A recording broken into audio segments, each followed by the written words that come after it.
That looks expensive.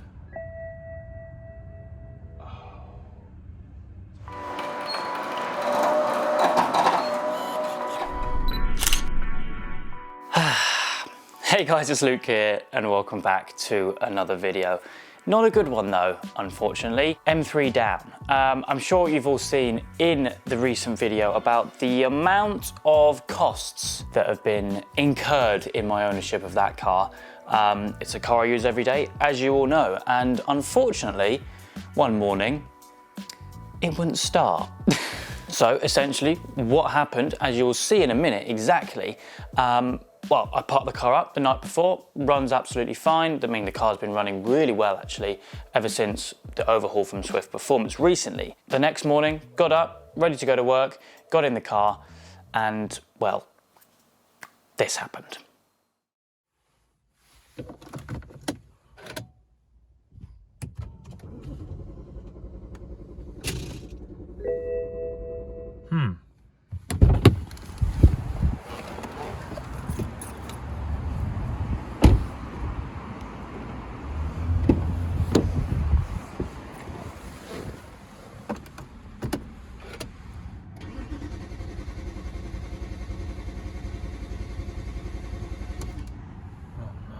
That looks expensive.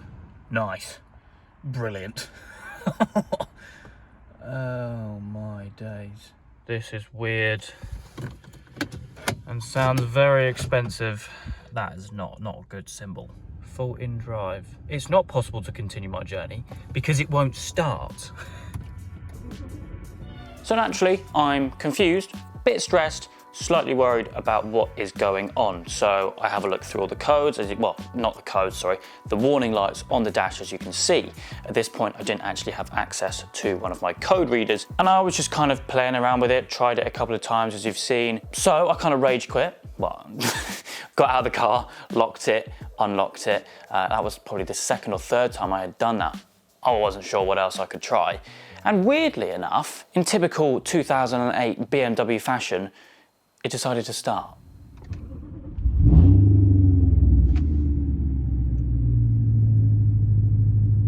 What? I am so confused. Literally locked it and unlocked it again, and it's fine. What in the world?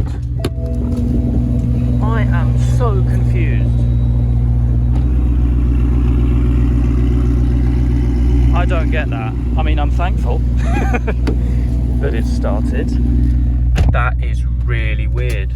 That cold start though was short-lived. Literally after I had stopped recording on my phone that last clip, it cut out. Literally cut out. And that's when I knew there was a problem, because why would it do that?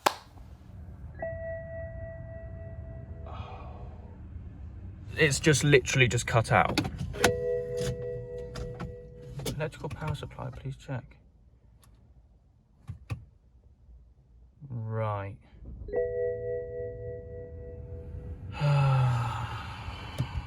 Okay, left it a couple minutes. Doesn't seem to be showing any light, so in theory it should start, right? No. So yeah, things aren't good at this point. I mean, the car's 1 minute showing loads of messages, the next minute it isn't, it's showing different ones. It's all very confused. And now I look back at it, it's pretty obvious as to why. Now, at this point, I found another way to get to work, carried on with my normal life. And later on that day, I had messaged a friend who has a proper dealership level diagnostics tool. He was able to plug it in, but before that, I did try basically to find out what codes were there, what was going on. And strangely enough, as you will see in a minute, the car would not communicate with it. The gearbox, but it's saying here, not getting the right message from the DME. Bringing up the DD, which is like the diesel. Yeah, the diesel one, yeah. Oh, that's weird. So it could be something to do with my kit, but It's not sending the right signals though, is it? that control module's not receiving or not sending what it's supposed to. So after we had done that, again, not really got anywhere, frustratingly, it kind of pinpointed that it could be an issue with the DME, which in BMW terms is the ECU, i.e. the brain of the car, which you want to be working at all times. The fact that it wasn't sending signals, it wasn't communicating, it was confused as to what it was, it kind of pinpointed that it could be an issue with that. Now, where the ECU, or the DME, sorry, is located on the car is in quite an interesting place. A place where if something were to maybe fail or something like that, it could cause a problem. You'll see in a moment, because I then got the tools out. I mean, I'm like the least mechanically minded person around, but I had a spare 20 minutes or so. So I got some tools, got to work, and see if I could kind of self-diagnose or just get an idea, basically, of what it could be. Update. I'm on the tools, got some bits here. I've been reading the forums about what things could be, also seeking some advice for some friends. Tim from Swift Performance, he said check to see if there's any moisture in the DME. Now the DME, I can't remember if I actually explained before, it's basically the ECU of the car. So yeah, something which you want to work really and not want to fail. So what I've done, basically how you get to this, under the scuttle panel here you have multiple different layers of trim. So we've taken the main layer off, which I did notice, by the way, was missing one screw up towards, I think, the top edge here. This was underneath it though, so this is like a protective watertight lid, I suppose you could say, which then underneath that you then greeted with the DME. And I will show you in there in a moment, but one other thing I did notice was this. This down here is like a little filter. It shouldn't live there, it should live there. It's completely blocked, meaning water is pretty much sitting there stagnant right next to the DME. So that is not ideal and could potentially be the reason of something I'm going to show you. Down there at the bottom, you can see moisture, whether that's condensation, whether that's build up, whatever it is, that is moisture inside the DME. Now, I mean, it's not dripping wet.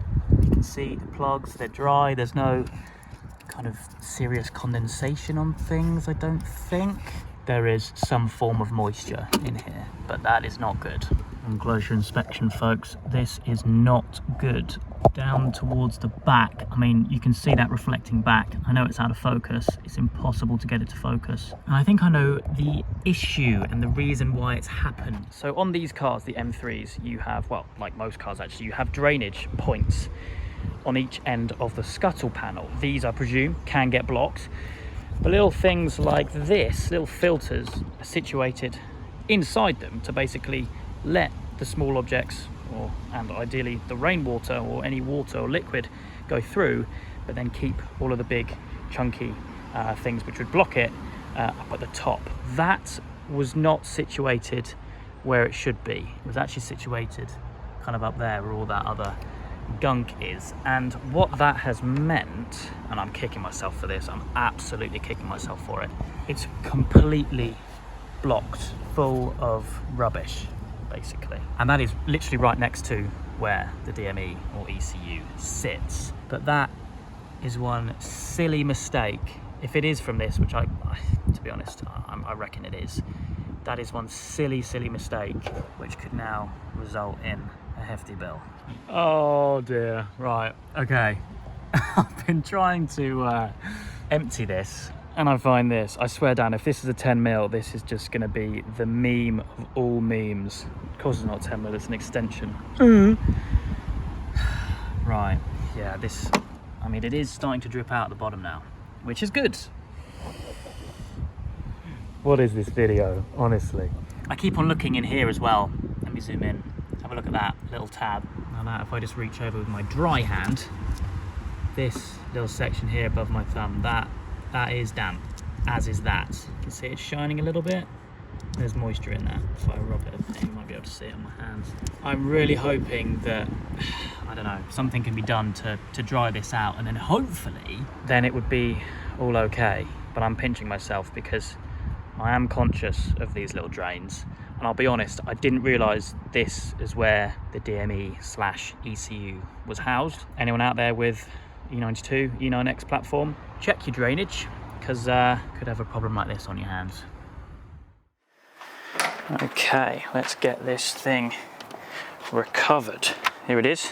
We've got Max over here from EJ Transport, who is going to be recovering the car. However, there is one last thing I need to do, grabbing the key.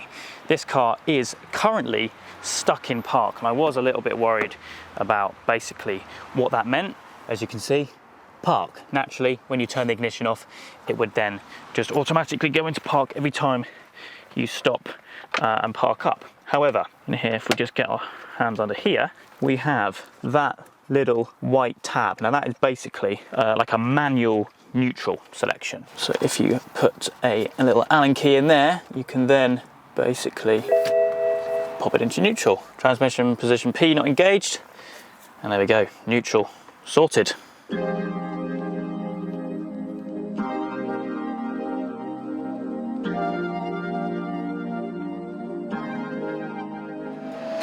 On it goes. Onto the EJ Transport trailer. Really nice angle on this actually. First time it's moved in about a week.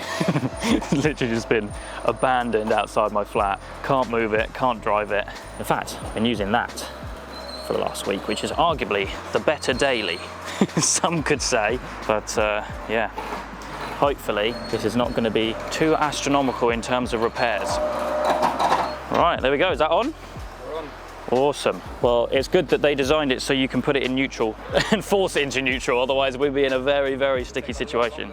Yeah, absolutely. But you specialise in all recovery, transportation, everything like that, right? Yeah, not only for the 4x4 and trailer, yeah, got recovery truck for sort of the trickier bits, but yeah, can't beat the bar and change trailer. Yeah, no. I mean, yeah, it went on there pretty easily. But yeah, a massive thank you to yourself for being available today. No problem. And of course, if anyone out there needs any recovery, transportation or anything, I'll leave all the details down below for Max at EJ Transport, so you can hit him up, get a quote, and yeah, if you're in a situation like me, you can get your car transported, no problem at all.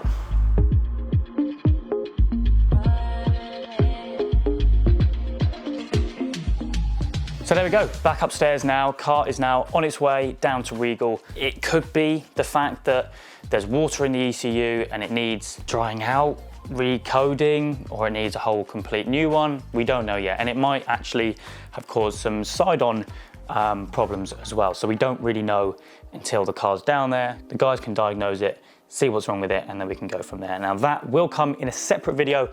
I'm hopefully gonna go down to Regal at some point to basically find out, get a bit of an update, see how things are going. But for me today, that is it. I hope you guys have enjoyed. Fingers crossed the car can be fixed soon. It can be back on the road without too much more expense.